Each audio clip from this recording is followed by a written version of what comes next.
Hello students, आज मैं आपके लिए लेके आई हूँ 7th स्टैंडर्ड का history subject lesson number 13 that is life of people in Maharashtra. तो दोस्तों, इसके पहले हम लोग बात करते तो यहाँ पे लगभग हम लोगों ने पहले देखा था कि वार ऑफ इंडिपेंडेंस मराठास का हम लोगों ने वार देखा था।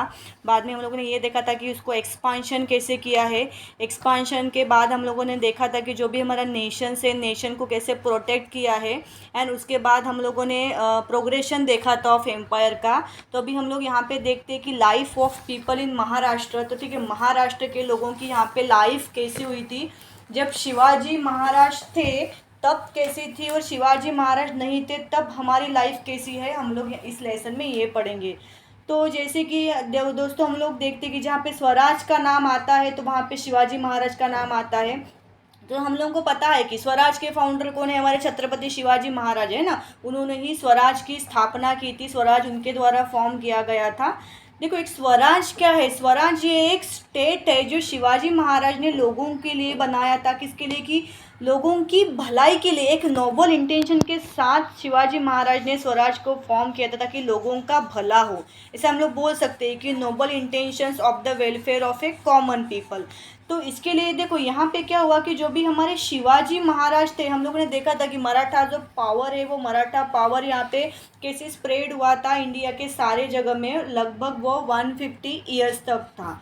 तो देखो यहाँ पे ये लेसन में हम लोग देखते हैं कि हम लोग बहुत सारा इन्फॉर्मेशन यहाँ पे गैदर्ड किया है regarding Maratha administration in the last few chapters में हम लोगों ने मराठास के बारे में काफ़ी कुछ देखा है।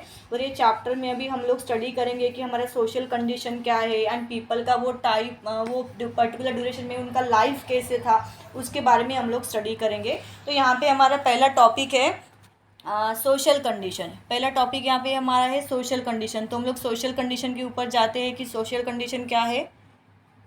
ठीक है, तो सोशल कंडीशन जैसे कि हम लोगों को पता है कि उस टाइम पे क्या करते थे, सबसे ज़्यादा एग्रीकल्चर है ना, इंसान ये तो वो एग्रीकल्चर के ऊपर ही डिपेंड था। तो जो एग्रीकल्चर एंड ऑक्यूपेशन था ना, वो एग्रीकल्चर पे ही बेस्ड था, और ये सबसे बड़ा बड़ा मेजर सोर्स था विलेज में प्रोडक्शन का, है ना। सबसे बड़ा विलेज में ये एग्रीकल्चर से ही बहुत सारी चीज़ें हम लोगों को मिलती थी। एंड वहाँ पे क्या था कि जो पाटिल्स थे ना विलेज के, तो Patil was the responsible for the protection of village. तो जो भी पूरा विलेज है ना, विलेज को है ना प्रोटेक्ट करने की जवाब रिस्पॉन्सिबिलिटी है वो पाटिल्स को दी थी। एंड यहाँ पे जो कुलकर्नीज वगैरह है ना, तो कुलकर्नीज क्या करते थे कि जो भी रेवेन्यू है ना, कर हम लोग जिसको बोलते हैं, वो हैंडल करने का काम करते थे। फिर बदले में क्या होता था कि जो पाटिल्स रिस्पॉन्सिबिलिटी, पाटिल ने किसका रिस्पॉन्सिबिलिटी लिया था कि विलेज को पूरा प्रोटेक्ट करने के लिए, तो इनके बदले में इनको क्या दिया जाता था? एज ए इनाम के तौर में इनको लैंड दिया जाता था। पाटिल जो काम करते थे ना, तो उनके बदले में उनको इनाम के तौर पे, पता है हम लोग घर पे भी वैसे हम लोग कोई भी काम करते हैं, मम्मी लोगों का काम करते तो इनाम के बदले हम लोगों को डेयरी मिल्क या सिल्क मिल जाती है, वैसे पाटिल को यहाँ पे लैंड मिल जाती थी। फिर यहाँ पे हम लोग देख सकते हैं कि उनको रिसीव होता था कि received a part of an village revenue है ना, रेवेन्यू का भी उनको यहाँ पे कुछ पार्ट मिलता था।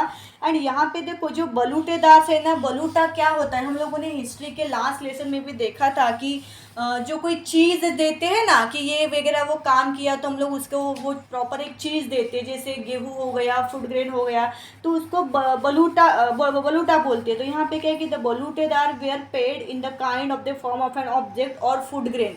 तो उनको बलूटेदार को देखो, आज के टाइम में हर जगह काम करता है पैसा, कुछ भी काम करो पैसा दे देते, पैसे से ही हम लोग सब चीज़ खरीदते। लेकिन उस टाइम पे ऐसा नहीं था। उस टाइम पे क्या होता था कि फूड ग्रेन्स वगैरह, अनाज वगैरह देते थे। जो भी किसी के लिए कुछ अच्छा काम करते थे तो उनको है ना वहाँ पे क्या करते थे, अनाज देते थे। फिर यहाँ पे the village occupations were divided into, देखो जो विलेज का जो ऑक्यूपेशन था ना, उसके दो पार्ट में यहाँ पे डिवाइड किया हुआ है, काली एंड सेकंड है पंडरी। तो यहाँ पे देखो काली एंड पंडरी क्या होता है, जो पीजेंट है ना, पीजेंट मीन वर्कर, वर्कर को यहाँ पे पीजेंट बोला है। तो पीजेंट यहाँ पे जो भी वर्क करते थे ना उनके फील्ड में, उनको काली बोलते थे ना। Peasant work in their field in the Kali, like जो भी लैंड, अर्थ और सॉइल, इसके ऊपर जो काम करते थे ना उनको पीजेंट बोलते थे।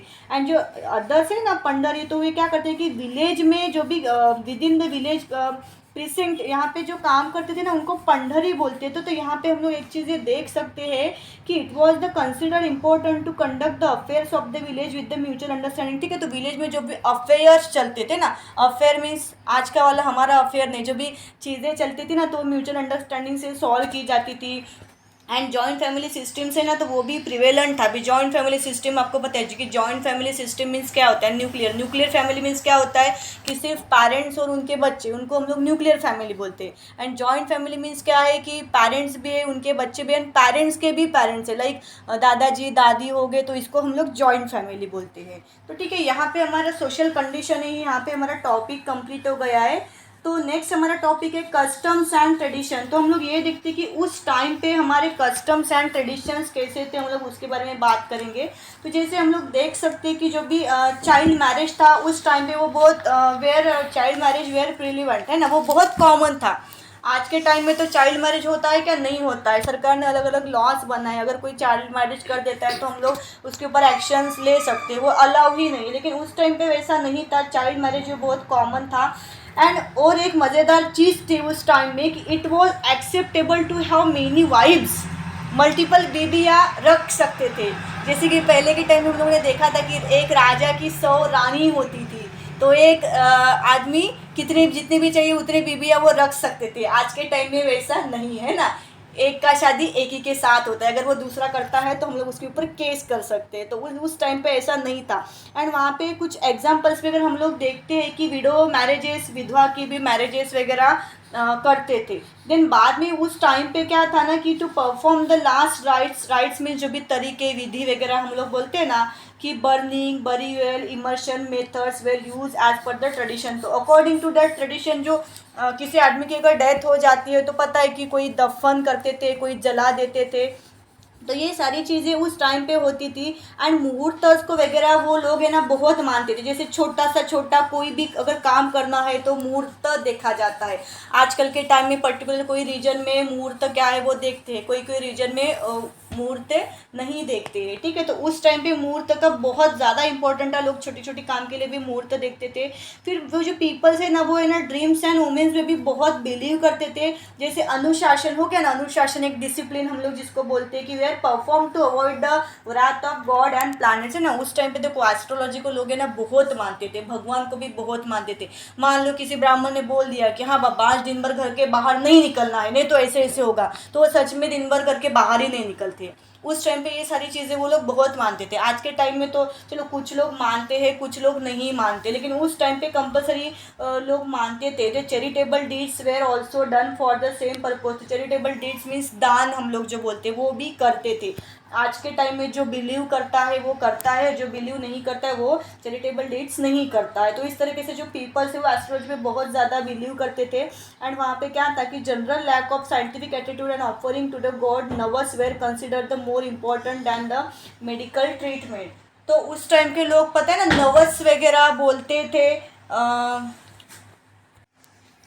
तो उस टाइम में ना नर्वस वगैरह लोग वो बहुत मानते थे कि मान लो उनको कोई चीज़ वगैरह करनी है तो ऐसे लाइक भगवान को नर्वस वगैरह बोलते थे। कोई भी मेडिकल ट्रीटमेंट है, जैसे किसी को कुछ लग गया या कोई बीमार वगैरह है तो बाबा ऐसा ऐसा कर दो, हम लोग नर्वस बोलेंगे फिर ऐसा हो जाएगा। तो ये सारी चीज़ें उस टाइम के कस्टम एंड ट्रेडिशंस में भी ये सारी चीज़ें होती थी।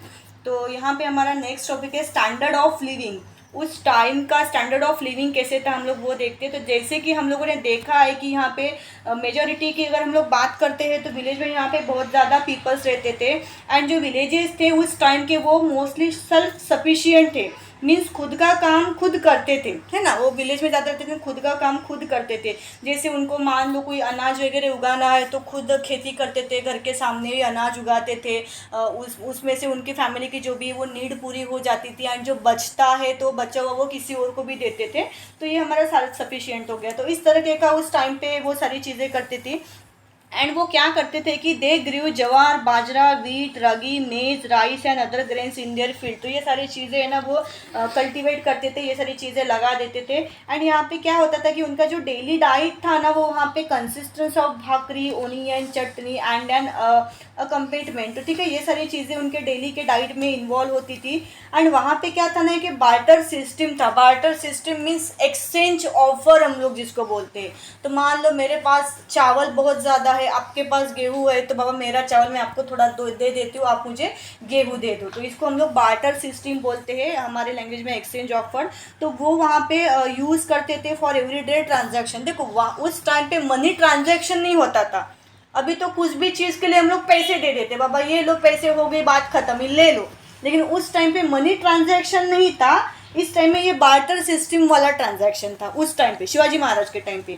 फिर देखो उस टाइम की अगर हम लोग बात करते थे, जो भी विलेजेस के जो भी घर्स वगैरह हाउसेस है वो बहुत सिंपल रहते थे। सिंपल मड मिट्टी के घर बने हुए रहते थे एंड ब्रिक्स कंस्ट्रक्शन भी दे रहते थे, लेकिन वो बहुत कम देखने के लिए मिलते थे। फिर वाडाज वगैरह रहते थे। वाडाज मीन्स आज के टाइम में हम लोग जिसको बंगलो बोलते हैं, तो वो भी वाडाज जो वगैरह होते हैं वो लकड़ी के, वुड के वगैरह बने होते हैं ना, विथ 1 और 2 storage, where in the cities में ये हम लोग को देखने के लिए मिलता था।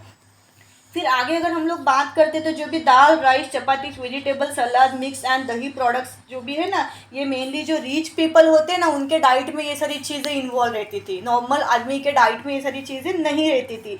एंड अगर मेन की अगर हम लोग बात करते तो मेन लोग क्या वियर करते थे कि जो भी धोती, कुर्ता, अंगरखा। अंगरखा मीन्स गमछा, पता है ना कि पहले के लोग गमछा ऐसे लटका के रख देते थे, फिर जाके वही सर को बांध दो, तो है ना वो ये सारी चीज़ें ना पहले के टाइम में मेंस लोग है ना वियर करते थे। वुमेंस तो आपको पता है कि वुमेंस क्या क्या वियर करती थी, जो 9 यार्ड साड़ी जिसको हम लोग नौवारी बोलते हैं, एंड ब्लाउजेस वगैरह उस टाइम पे वो यूज़ करते थे। अभी तो ट्रेडिशन काफ़ी कुछ चेंज हो गया है।